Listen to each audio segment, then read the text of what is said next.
मराठी माणसाचा आवाज, बाळासाहेब ठाकरेंसारखा कणखर आणि बेधडक चेहरा, सुरुवातीला मुंबईपुरतं अस्तित्व, पुणे मुंबई बाहेर पंख पसरायला सुरुवात, त्यासाठी मराठवाड्याची निवड आणि पाहता पाहता मराठवाड्याला आपला बालेकिल्ला म्हणून प्रस्थापित करणं.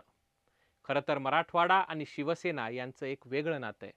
शिवसेनेचा खरा जन्म मराठवाड्यातला असं म्हटलं तर काही वावगं ठरू नये.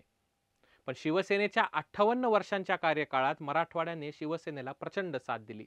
पण पक्षफुटीनंतर मराठवाडा कोणाच्या बाजूने आणि मराठवाड्यात कोणत्या शिवसेनेला खरी शिवसेना मानतात, याबद्दलच या व्हिडिओच्या माध्यमातून जाणून घेऊयात. नमस्कार, मी Sameer. Times of Democracy TOD मराठीमध्ये आपल्या सर्वांचं मनपूर्वक स्वागत. मराठवाड्यात शिवसेनेची सुरुवात कधी झाली, कुठे झाली आणि त्यातून शिवसेना कशी वाढत गेली ते पाहणं गरजेचं आहे. 19 जून 1966 म्हणजेच 58 वर्षांपूर्वी शिवसेनेची स्थापना झाली.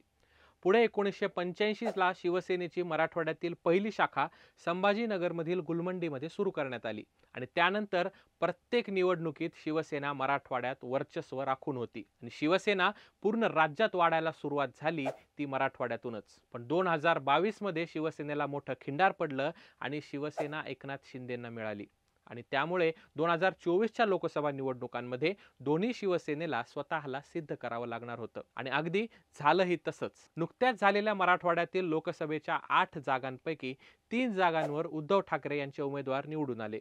ओमराजे निंबाळकर धाराशिवमधून, संजय उर्फ बंडू जाधव परभणीमधून, तर नागेश पाटील आष्टीकर हिंगोलीमधून निवडून आले. त्यामुळे ठाकरे गटाची मशाल मराठवाड्यात धगधगत राहिली. तर दुसरीकडे शिवसेनेतील फुटीनंतर मुख्यमंत्री एकनाथ शिंदे यांचे समर्थक संदीपान भुमरे हे निवडून आले.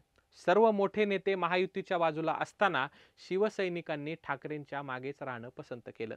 त्याचं कारण म्हणजे प्रस्थापित राजकीय व्यवस्थेला प्रश्न विचारण्याची ताकद ज्यांच्यामध्ये असते त्यांच्या मागे मराठवाडा नेहमीच उभा ठाकताना दिसतो असं म्हणतात. मराठवाड्यातील परभणी लोकसभा मतदारसंघ असो किंवा छत्रपती संभाजीनगर मतदारसंघ, हे नेहमीच शिवसेनेचे राहिलेत. खरं तर फूट पडल्यानंतर संदीपान भुमरे सोडले तर मराठवाड्यातील शिवसैनिकांनी सत्ताधाऱ्यांबरोबर हात मिळवणी करणाऱ्या धनुष्यबाणाची साथ सोडल्याचं चित्र दिसून आलं.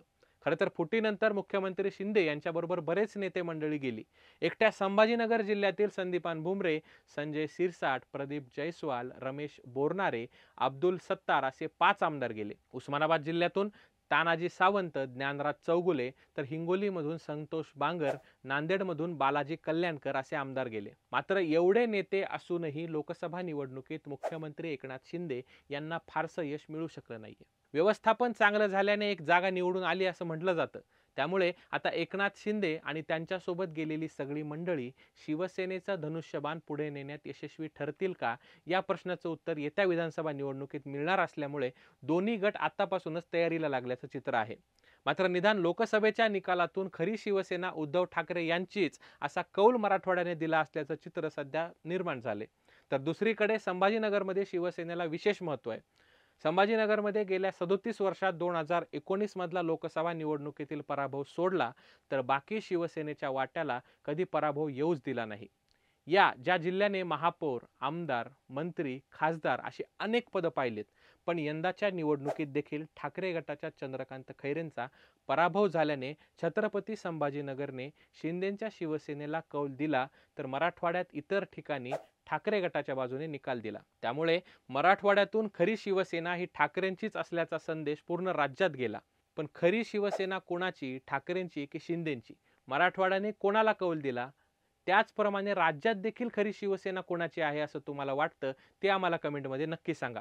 व्हिडिओ आवडला असल्यास लाईक, शेअर करायला विसरू नका आणि असेच नवनवीन व्हिडिओज पाहण्यासाठी TOD मराठीच्या आमच्या YouTube चॅनलला नक्की सबस्क्राईब करा.